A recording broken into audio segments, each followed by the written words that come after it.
Is everybody familiar with the Zyto technology and how it works?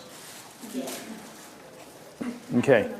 Okay, this is, the limbic arc is built on the same foundation. So what I want to talk about today is this concept that we use in our Zyto technology, and we've got, we call it the triangle of health, or the triad of health. We have energetic, emotional,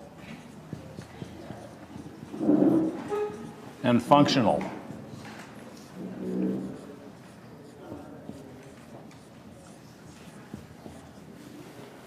And health is really a balance between all of these areas, and all of those areas affect everything else. Sometimes in clinical practice and in real life, you women will relate to this, men seem to have a hard time realizing that they have emotions. True? Yeah. And it's because most guys don't process things emotionally. They process them in other ways, and so we just tend to be out of touch with emotions. And I think part of it too is cultural, where, you know, we're trained, oh, don't cry, be a man, you know, all that kind of stuff, right? So, but it turns out that you can have a functional problem. For example, you can have a problem with your lung, and it will actually create an emotional imbalance. Now, the emotion that's associated with the lung is grief. So I'll tell you a quick story. I was in Seattle a few years back teaching a seminar. One of the women who was in the class had a intermittent, unproductive cough. It was that kind of a cough, where it wasn't really doing her any good, but she was still coughing. And we got to the point in this seminar where I was demonstrating EVOX, and I said, who would like to do an EVOX session? And I told them a little bit about it. She raised her hand. I said, great, come on up. She decided she wanted to do, well, in the course of the conversation, it turns out that her mother had died about a year earlier, and she was still grieving from her mother's death. And so she did a reframe on her mother, and when she finished the reframe, she basically just had this huge emotional relief of grief, and her cough stopped. It was a 2-day seminar, and she didn't cough the rest of the 2 days. And the problem was she had the grief that was impacting the lung, and that was just a classic example of how that happens. But energetically, we also get impacted. And here's the way this happens, because people will look and say, wait a minute, the lung, you mean grief relates to the lung? That just doesn't make any sense. It's kind of a stupid idea. It's actually traditional Chinese medicine, and I'm sure that the guys who, or the men and women who came up with that concept just observed it over hundreds of years and realized that people who have lung problems tend to have problems with grief, and vice versa. There's actually a biochemical reason why it happens. You have these molecules that get organized as peptides, and then peptides get organized as amino acids, which are a little bit more complex. And it's this organization that then creates emotion. And different organizations will have affinities to different parts of the body. So you have some amino acids that actually, and peptides that actually will impact your liver. And if those impact your liver, they actually are the ones that also create anger. So anger is the emotion that's associated with the liver for that reason. It's not just because of some esoteric reason. There's actually a biochemical reason why these things correlate. Now, the way energetic falls into this is it's energy that tells the molecules here how to organize to become a peptide. So, an example of this would be you have an expectation. No, let me back up. I'm just trying to think of a real life example that we can all relate to. Has anybody ever, have you ever been offended? Have you ever had somebody do something that disappointed you or offended you? We all have, haven't we?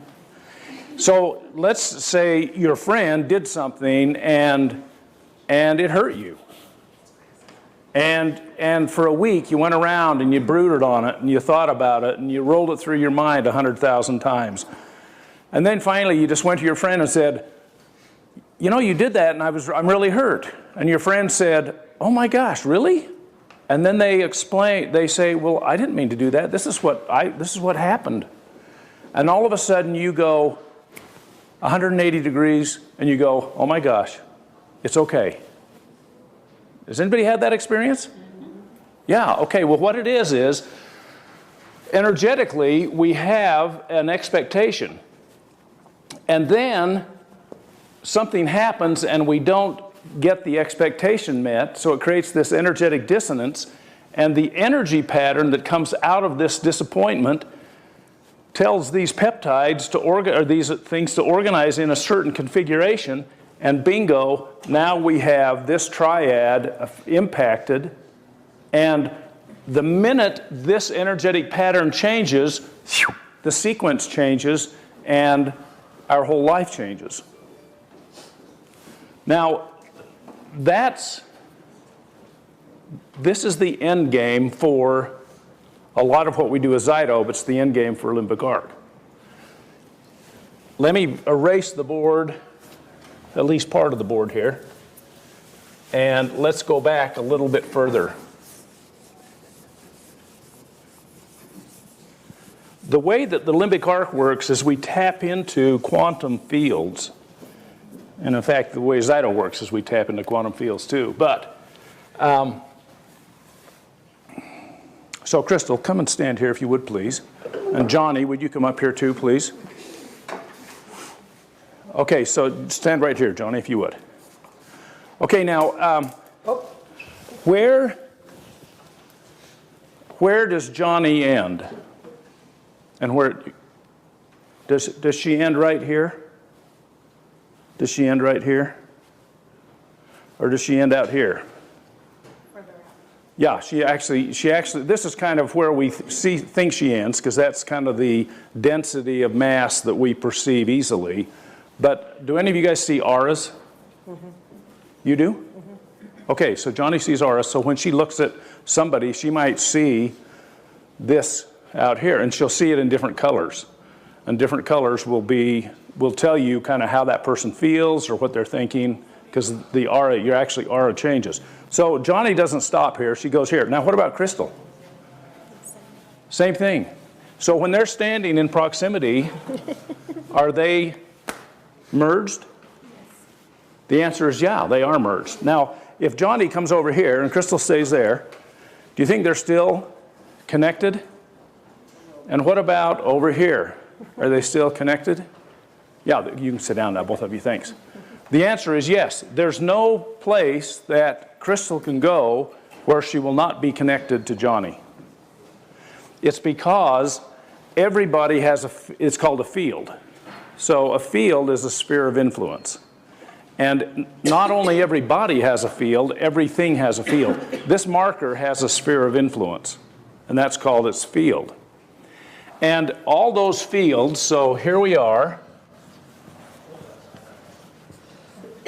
and you know, we have our fields that go infinitely into space and time, and we all live in a place where all fields merge, and that's called the 0-point field.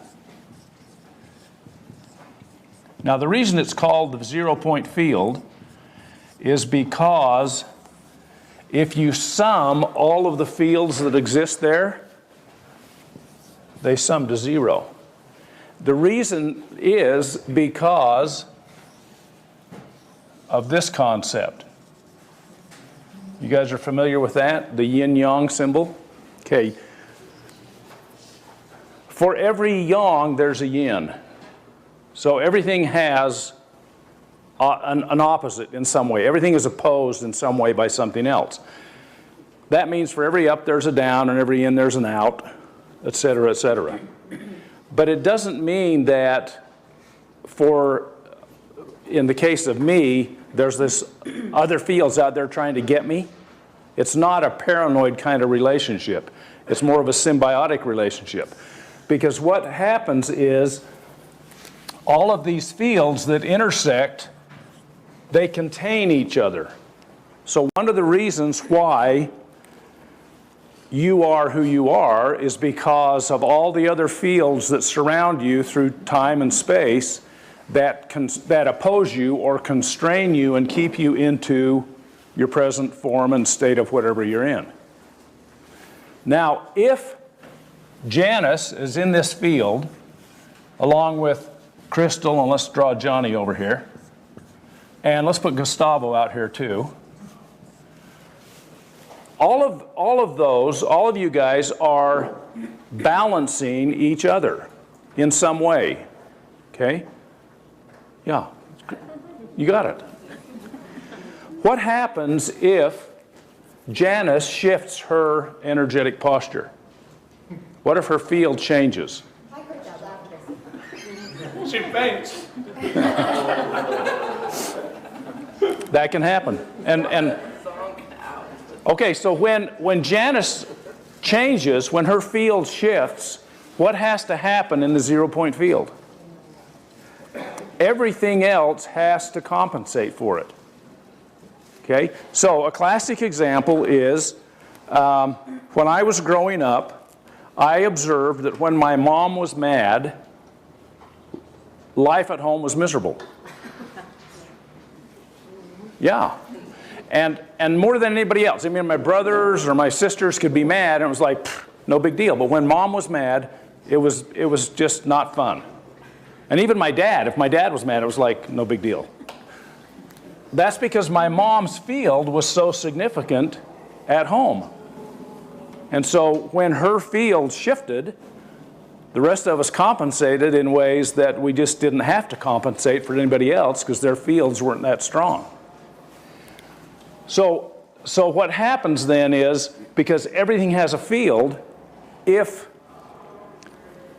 the field of the United States of America shifts, and it has a field, even though it's an inanimate concept, it has a field. And if that field shifts, then everything else in the 0-point field shifts to accommodate it. And that's, you know, you've heard the saying, if you want to change the world, change yourself. That's literally true. That's the only way you can really change the world. And if you do change yourself, you do literally change the world. You change the whole universe, in fact. Now, what happens then is we take this reality and we create fields.